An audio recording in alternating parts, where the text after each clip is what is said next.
As we've stepped into 2022, we can no longer believe things will return to the way that it used to be. Our lives have changed dramatically, and that includes even our work lives. According to a research by Gartner, 82% of company leaders plan to allow employees to continue to work remotely, at least some part of the time. And this has happened post the pandemic. We at Amoeboids conducted a global CHRO study recently around the future of work, and we also have some very interesting findings that we will discuss in due course of this panel today. So how do we go about building a culture that can give tangible results in this new remote or hybrid work environment that we have entered into? So I have an eminent list of panelists with me here today. Firstly, I would like to welcome Chaitali Mukherjee. She is the partner and leader for people and organization practice for PwC India and also the India Upskilling Center. Welcome, Chaitali. Thanks very much, Karthik. Our next panelist is Yasmin Taj. She is the editor of HRWorld, and she is the head of branded content at the Economic Times. Welcome, Yasmin. Hi. Thanks, Karthik. Thanks for having me here. Yeah, pleasure. My third panelist is Ananya Sabharwal. She is the director HR for Unilever, Sri Lanka. Currently, I think she is in India with us here today. Welcome, Ananya. Thank you, Karthik, and it's a pleasure to be here. Thank you. And we have Anand Inamdar. He's the CEO of Amoeboids. Welcome, Anand. Thank you, Karthik. Thank you, everyone. Really looking forward to this insightful conversation here.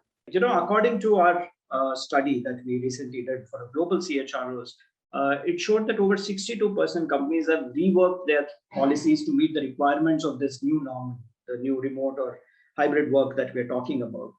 So Chaitali, why is building a remote or hybrid work culture so important in this new norm?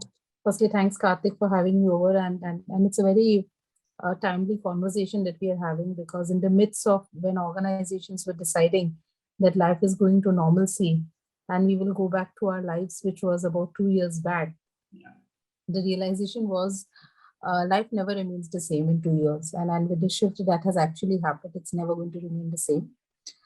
So as much as organizations would want the organizations to come back to normal, the new normal is very different. Yeah.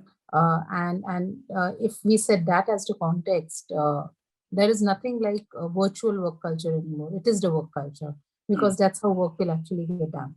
Correct. So, but it's a big shift for all of us, right? As human beings, while we quickly adapt, there are some things that we don't like to adapt. And then there are some things that are extremely critical for us to preserve it, should I say.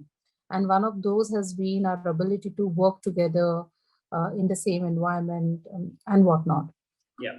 I think one of the biggest challenges that all organizations are consistently facing is suddenly the network that we were all having has actually become very tactical. Suddenly people are connecting for work, on work, and then going back into their own world. Yeah. And in that kind of a situation, how do you get the employees to feel part of something bigger, which is an organization? How do you actually get employees to start experiencing the organization with no guarantee that all of them will turn up at the same point in time? So earlier we used to have these large celebrations, so on and so forth. Now you will have hyper-local teams who are sitting at multiple locations and prefer it that way. So it has brought in a lot of comfort and convenience.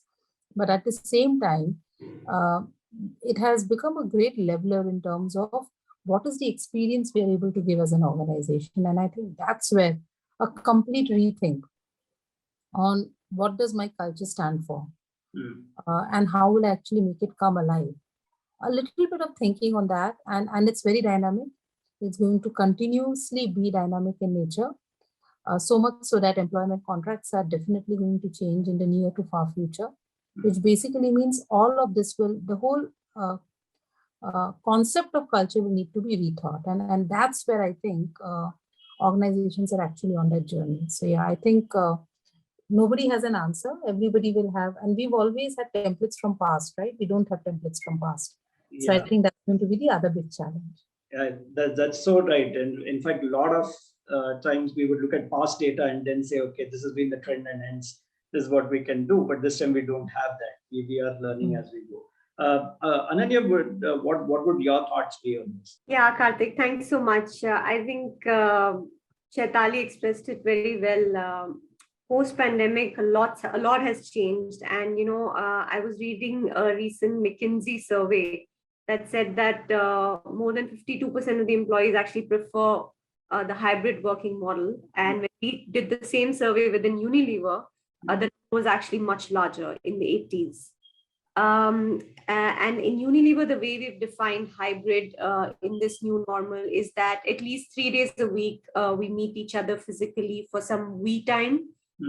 The other 2 days of the week, we work from home for some me time. And this is a great balance. I mean, I think the pandemic has given us a great opportunity to create that balance that a lot of employees and organizations were actually craving in the past. And, a hybrid model also helps organizations like ours make the most of talent wherever it resides, probably even lower costs. And eventually it could even strengthen the organization performance. So I believe that, neither 100% on-site nor 100% remote approach is the way forward. And it is the hybrid model that we all have to now strive to, make it work. Now, what will be the issue of going into a fully on-site work model? It might have significant talent implications with, more than a third of the employees are telling us that they would consider switching employers if their organization turned to fully on-site work. And a lot of people, we know the great resignation, the phenomenon, a lot of people are looking for new things from their life, looking for more meaning, etc. So I think the amount of flexibility that we as organizations have to provide really is critical. And at the same time, if you look at the 100% at home or work from home model, it has led to a lot of depletion of, the social intimacy that we all shared, Zoom fatigue, and various reasons why I think we need to move to the hybrid model. So I personally and Unilever, we truly believe that the way forward is hybrid, and we have to do everything we can as employers and as employees to figure out a way on how to make that work. So, at Unilever, like I said, we have a few guiding principles, one of which is 3 days, 2 days, 3 days at work, 2 days at home. And one of the days of the 3 days, we call it the team sport day, which is a designated day to come and collaborate. So literally that day, you wouldn't find me, checking my email or, sitting by myself at any point of time. It's like a full day dedicated to just in-person collaboration. And that's working out really well because, then you just move all your meetings or things or decisions that need to be made on that particular Tuesdays, like, for example, my team's team sport day, and you get a lot done. So it's really good for productivity as well. So, and we have some other principles, like we really want to make travel count. We don't want people wasting their time coming to office and then not having in-person meetings. So we actually do track, how many employees are coming and how many of those are actually able to leverage collaboration in the office. So plus we're doing a lot of other stuff like, properly equipping the office, keeping it, creating in the past, we did not have as many meeting spaces as we're trying to create now, because it's people are coming to the office to collaborate. So we have to kind of break down portions of our office and create meeting spaces over there for people to be able to meet more often. So I think a lot of innovation is happening, and I like the we time and the me time part, which is coming together on that front. So that's very interesting. Yasmin, you also have a lot of conversations with HR leaders, right? So from your interactions with all of them, can employees that work together remotely still have a common culture?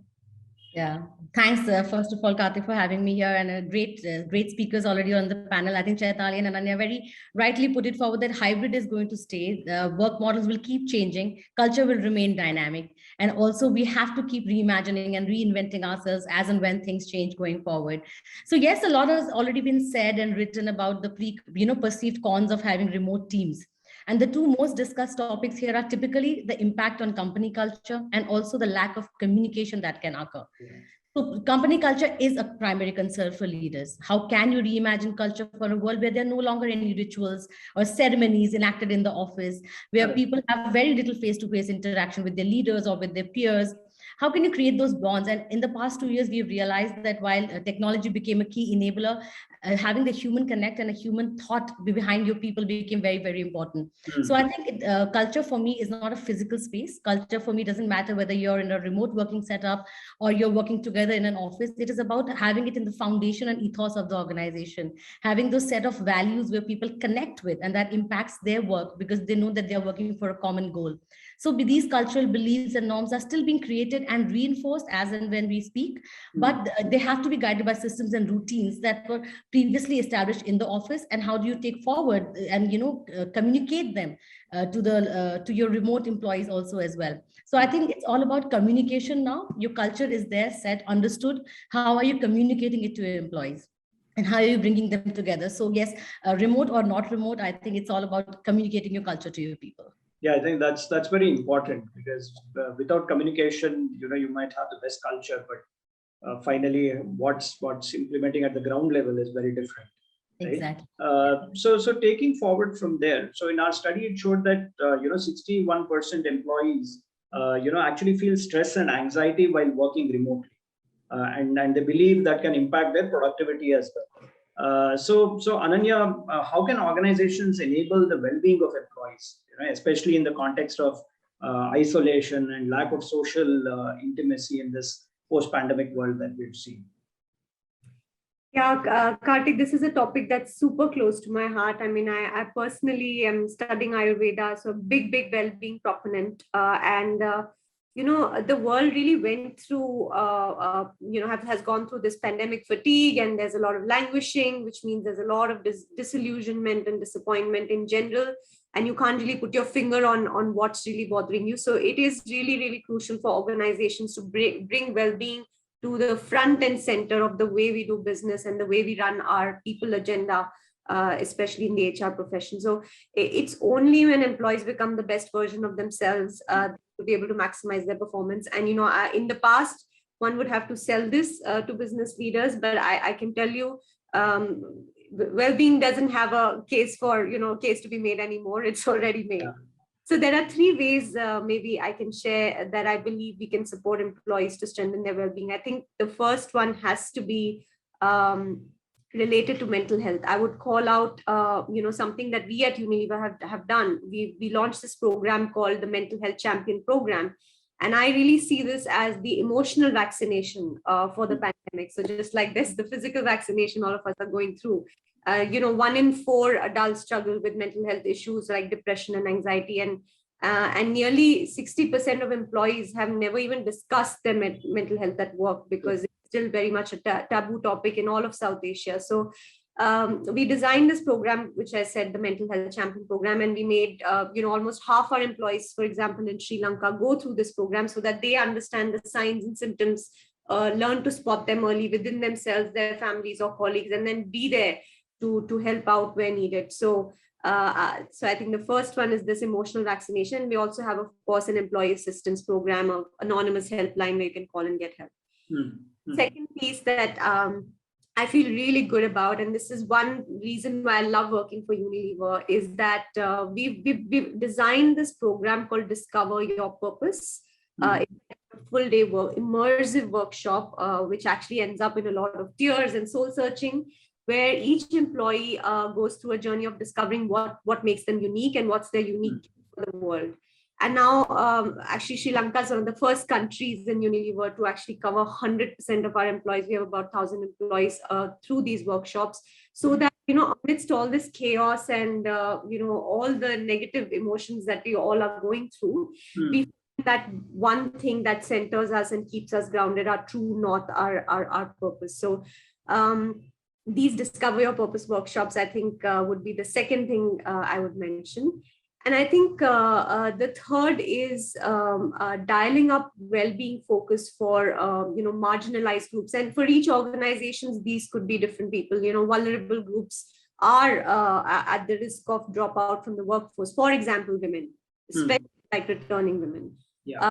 So returning women from maternity leave. So, identifying who are those hotspots. I would say even like Gen Z right now is one marginalized group. So how do you really, tune in on those few groups who really need that additional support and get leaders to be more empathetic? And, at Unilever, we call it high challenge, high support leadership, where you continue to push a person towards high level of performance, but you do it in a very empathetic, compassionate, and high support kind of way. The three things I would say. And of course, the foundation is supporting the physical well-being, financial well-being, and there's a lot of economic aftershock in the pandemic, so ways to protect their salaries, etc. Interesting. So Anand, while there is this aspect of the stress and anxiety which was added to it, our study also showed that people were worried that they're going to be treated differently, and hence that could also impact the performance and productivity. So do you think focus on remote culture, the right remote culture, can actually help improve business outcomes as well? The underlying situation that needs to be accepted by organizations first, right? Like other panelists suggested, the future is going to be hybrid. And unless and until the organizations accept the fact that there is some part of your organization that's going to stay remote, that difficulty is always going to be there. Yeah. Right. So first and foremost, I think once that acceptance comes along, then you have to think about remote culture, how you can ensure that your values, your ethos, your missions are implemented as expected across the organization. Very interesting. So I think the realization and the acceptance that this is what's going to be there, and that team or that person is not going to be seen in office, and is going to be working remotely and yet delivering what has been assigned to them successfully and correctly on time. I think that's definitely going to be the key. And I think one more important area is, when it comes to remote teams, we have almost always looked up to the Western entities. In case of Asia, in case of Asian countries, we also have to take into account other factors such as, internet penetration, infrastructure availability, the population size. All of that also is going to have an impact on how the remote culture is going to thrive over the entire period. That's very true. I think, more of understanding the local and then customizing that approach and building that culture accordingly will definitely be the key. Yasmin, so how do you improve the culture of a virtual team? How do you think we can improve the culture of a virtual team? Yeah, that's a very interesting question, actually. So we have seen that, remote working has had valuable effects on employee productivity, happiness, and general well-being, because when people got more flexibility, it impacted their work, their overall motivation and their work productivity. So culture, as we said, is just not about snacks and foosball tables and having games at office. It takes more to foster a connection between a company and its employees. It's about having mindfulness, intention, rethinking how your employees work together. And now when employees are far flung, the first hurdle is actually acknowledging that culture can no longer be forged in the same way as it was done earlier, right? Correct. So it can also be built organically. It can be improved upon organically, but it requires more deliberate thought and proactive effort to shape. You'll need to rethink a lot of your processes, starting from recruiting, onboarding, performance management, career paths, collaboration tools, even rewards and recognitions. I think everything has to be reimagined when you're trying to build a culture which connects your people no matter where they're working for. And also a very important step, I feel, is to set a foundation of trust and psychological safety. This is a big deal for any workplace. A great company culture will offer a work environment characterized by trust while you're working remotely, and mutual respect also. And as as it has been said, that what is psychological safety today? It is a sense of confidence that the team will not embarrass, reject, or punish someone for speaking up. And when you're working virtually, I think that's what we need to encourage as leaders, as organizations, that this is not a very trivial thing anymore. These are the rewards of fostering psychological safety are great, actually. Yeah. Also, we also have to look at sending out new and stronger signals by establishing more touch points, again, because we are working remotely, reaching out to employees more often, being more explicit about the purpose and meaning of doing so. True. It could be about how do you prioritize meaningful work? How do you establish some regular rituals, even though virtually? How do you define how you work together? Have more face-to-face time, schedule more face time if possible, collect feedback regularly, make those adjustments, make those changes which are required, and also find more creative ways to keep people engaged. And in the end, reinforce an agile, innovative, and an innovative culture, which might have regular events that prompt creative engagement, such as improv activities. And also organizations need to showcase collaboration tools, enable more brainstorming. So it is all about keeping people connected, even while they are not connected physically with each other. So I think that's how you can improve on the culture. Again, having more collaboration, more improv activities, connecting people to more and to each other more, and also prioritizing meaningful work for them. Yeah. So some very interesting points that you covered upon. And I think the key element which you focused was also on building trust. The trust aspect and having that psychological safety is very important, because in our study it showed that 77% feel lack of transparency can actually lead to a disconnect with the company culture itself. So Chaitali, how can managers or leaders bring a strong culture with a remote team? So, Karthik, that's a very interesting one. Until hardly about 2.5, 3 years back, people were talking about the advent of AI and the redundancy of the manager. Because what the manager was actually doing at that point in time was reviewing. And then came the virtuality, and more technology means more redundancy of, because aggregation is, if aggregation is what the manager is doing, then what exactly is the value addition, right? And then suddenly in these 2 years, people have understood the real importance of the middle management. And here I'm going to talk about middle management more than anyone else, because leaders have a job to do, but leader is not a role dependent, right?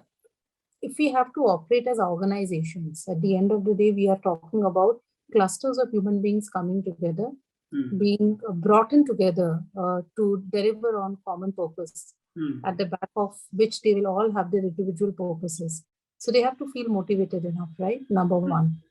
Number two, many a times, help the individuals actually look at the bigger picture, because the immediate job in hand may actually seem very trivial, may seem very tantalizing, and may seem very value depleting.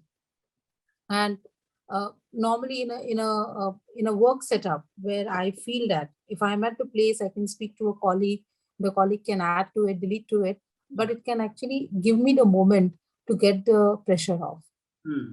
I love what Ananya said about the me time and the we time. Yeah. It's a beautiful compartmentalization, but yet when I'm in me times, I could actually feel very lonely and left out. And that's where the role of leaders or managers becomes extremely important. And Yasmin spoke about trust, right? I think there are 3 very important things I feel the manager's responsibility is, or the leader's responsibility is. And I'm going to say something very funny. The first and foremost is to take themselves a little less seriously. When managers become overtly stiff about what's coming to them, what's not coming to them, they make the whole environment extremely stiff. And that adds to the anxiety and the unnecessary pressure that gets built up in the organization. So as leaders, if we all look at the larger goal and we understand, it will also help you to build what I very strongly believe in, which is a fearless organization. And a fearless organization is the other side of having an innovative organization. And that's why managers have a very important role to play. Leaders have a very important role to play. Correct. The touch points that we need with our people have to be for results, but also have to be for care. And again, the point that you made, right, Ananya, beautiful, high challenge, high support. It's a paradox, because we have been taught to believe that they can't coexist. So actually for the leaders, for managers, the future is about managing multiple paradoxes, right? One of them is to actually be what I call as a digital humanist. I have to understand what should I hold people accountable for. It's not the activities, and it's not at the time at which they did the activity, because that's the only way we measure productivity, output, and whatnot, right? So I think the manager or leader's role, to build a fearless organization, to be more humble about what can be done, what should be done. And it's a learning curve. All of us go through that journey. And thirdly, actually managing these multiple paradoxes, including understanding being empathetic doesn't mean, not thinking about the interests of the organization. But at the same time, focusing on organization interest doesn't mean killing my team. I again, the last one I want to say is the difference between stretch and stress. At the end of the day, leaders will feel the stretch. But almost checking whether people are feeling the stretch or they are feeling the stress. And they are very different things. I could have no work whatsoever and I can feel stressed. Yeah. And I could be working 18 hours a day, be completely stretched to the hilt, and yet not feel stressed. And that's where the connection to individual purpose becomes very important. For organizations, my managers or my leaders are that link who are ensuring that I'm the mouthpiece for the organization's purpose. I'm the one who's supposed to feed in, and ensure that the people feel at place, and many times motivate them to do the right thing. Because it is not always about saying that this is what the organization wants and this is hence right for you, because the employee will eventually anyways leave, right? Correct. But if it helps for the employee, so that empowerment with the employee of taking the call and just helping the employee in that decision, I think is going to be supremely important. Bottom line, the leader's journey or the manager's journey is up for a complete overhaul. From being an autocratic, results-oriented leader to being an empathetic business leader who actually realizes that the results are for the people and by the people. So I think that's to me the big shift. Yeah, so that's going to be a transformational shift in how leadership is approached. And I like the focus on the mid-management, because I think generally the belief system so far had been that, that's generally the bulk in the organization. So do we actually need that bulk, and can we do away with that with a lot more automation? I think that people have had to rethink that entire aspect itself. Anand, looking at from a performance management perspective, right? So that's also now going to be completely changed in this new normal. So with a lot more focus being on transparency, giving that sense of ownership to the employees, and not being micromanaging among other aspects. If that's the new way that we are moving towards, how can objectives and key results play a part in building and scaling up a remote work culture?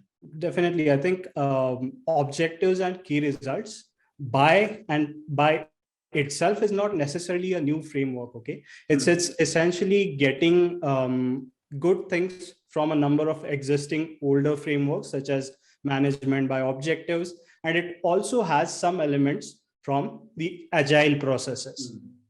Right. So Yasmin mentioned that there have to be multiple touch points with the employees. So by including that agility in the process, we are making the OKRs more conversant, more, let's say, result oriented in the era of remote work. I mean, obviously, they are going to have same kind of impact even when you are working from the office, but the additional number of touch points that they bring in terms of the agility, that's important. The second aspect that is important here to understand is when you are communicating with others from different locations, right? You're not having a face-to-face conversation. There is a lot of scope for misinterpretation of data. Right? So that objectivity is brought in by OKRs. I think that's really a key area. That's really the key strength that objectives and key results bring to the table, especially in the current context. Interesting.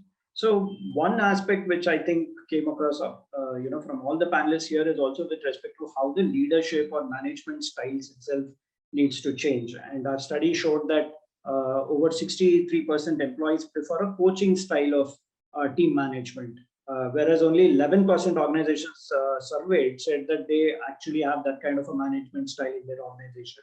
So, Chaitali, so you also look at the India Skilling Initiative among as a charter. So, what kind of people skills need to be developed in managers or leaders to help them survive and thrive in this remote work culture?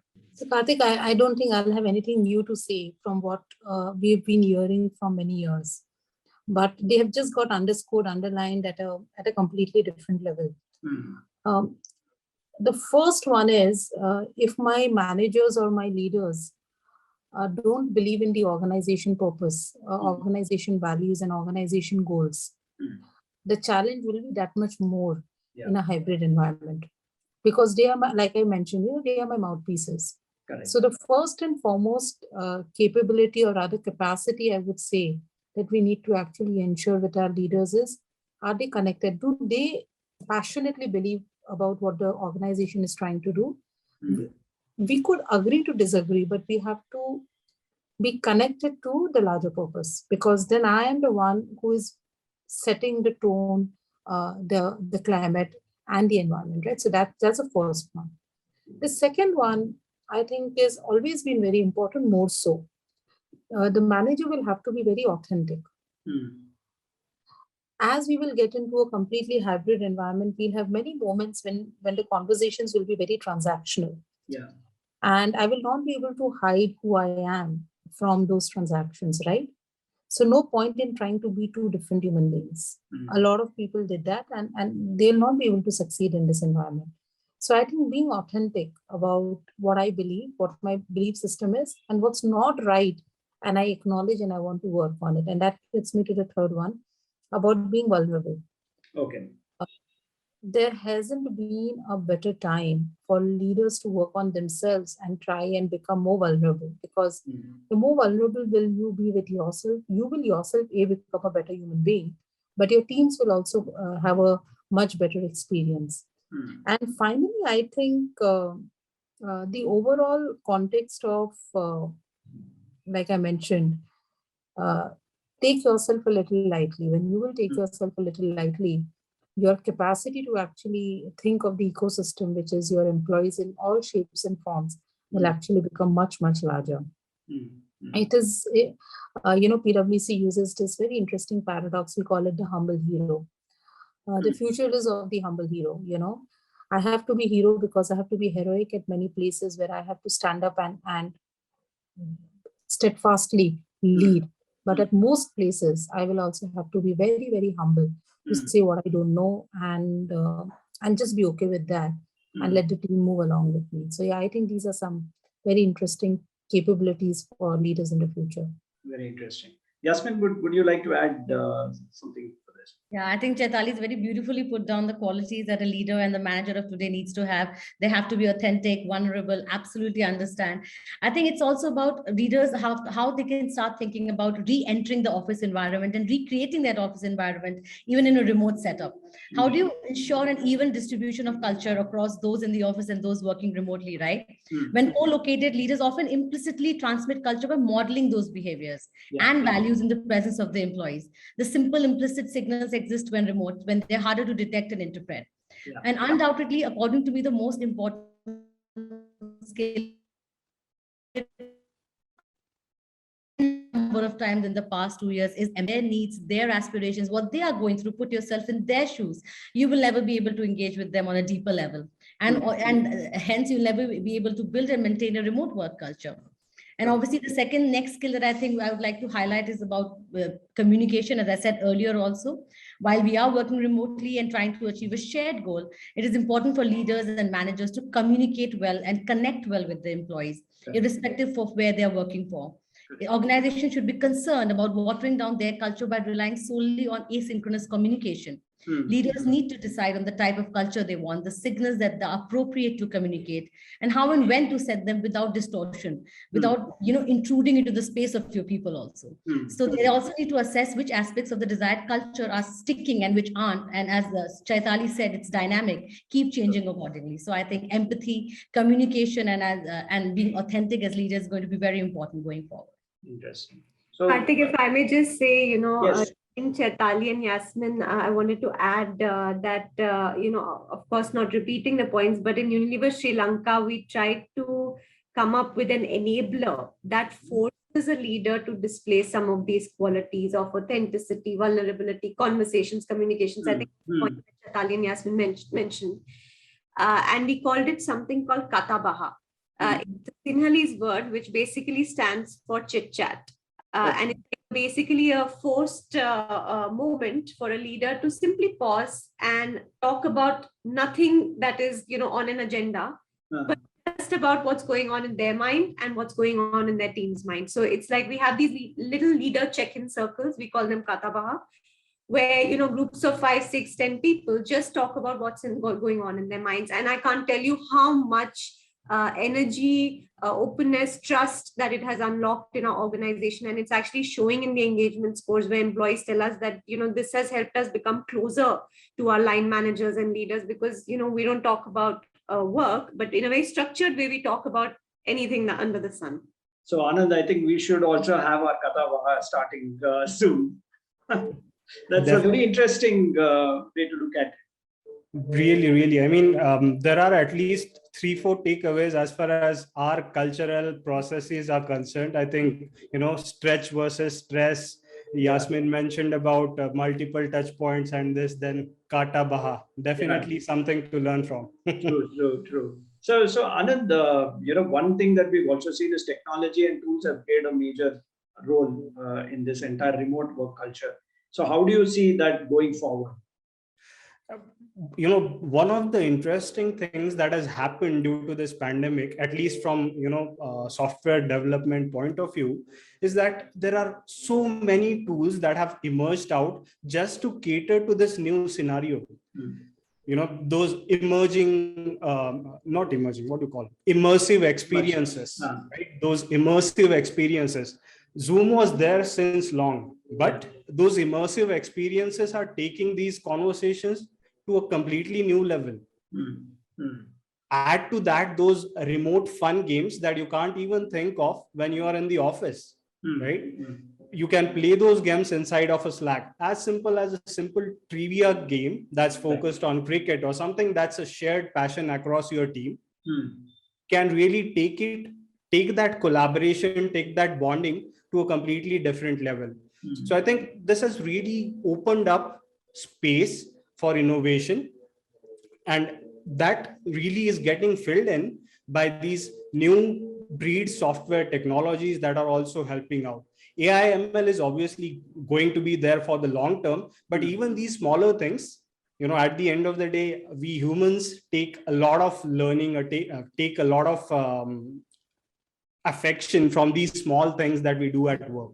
Right. So these are the small things that I think are really helping out. And I think this is going to be the trend for the next few years as these tools continue to evolve, as the work culture becomes more hybrid.